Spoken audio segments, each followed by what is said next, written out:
Three Gorges dam అనేది చైనాలోని Yangtze నది పైన ఉన్న జల విద్యుత్ ఆనకట్ట. ఈ డ్యామ్ గురించి కొన్ని ముఖ్య విషయాలు. ఈ ఆనకట్ట చైనాలోని హుబీ ప్రావిన్స్లోని ఇచాన్ నగరంలో ఉంది. ఇది ప్రపంచంలోనే అతిపెద్ద జల విద్యుత్ డ్యాము. ఇది 2335 మీటర్ల పొడవు మరియు 181 మీటర్ల ఎత్తులో విస్తరించి ఉంది. ఈ ఆనకట్ట 26 టర్బైన్లు కలిగి ఉంది.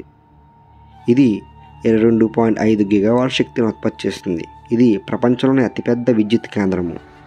మన తెలుగు రాష్ట్రాలకు సరిపడా విద్యుత్తును ఉత్పత్తి చేయగల సామర్థ్యం దీనిలో ఉంది.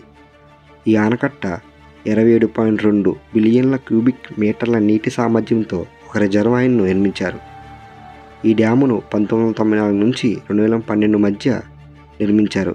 దీనికి దాదాపు 12 సంవత్సరాల సమయం పట్టింది. దీనికి మొత్తం $27 బిలియన్ డబ్బును ఖర్చు పెట్టారు. అనగా దాదాపు 225 కోట్ల 99 లక్షల రూపాయలు చైనా ప్రభుత్వం నిర్మాణానికి ఖర్చు పెట్టారు. ఈ ఆనకట్ట వల్ల వరద నియంత్రణ, నావిగేషన్ మరియు జల విద్యుత్ శక్తిని అందజేస్తుంది. లక్షలాది మంది ప్రజలకు ప్రయోజనం చేకూరుస్తుంది. ఈ త్రీ గోర్జెస్ డ్యామ్ ఒక ఇంజనీరింగ్ అద్భుతం మరియు పునరుత్పాదక శక్తికి ముఖ్యమైన మూలం. అయితే దీని నిర్మాణం మరియు నివారణ ముఖ్యమైన పర్యావరణ మరియు సామాజిక సమస్యలను కూడా లేవనెత్తాయి.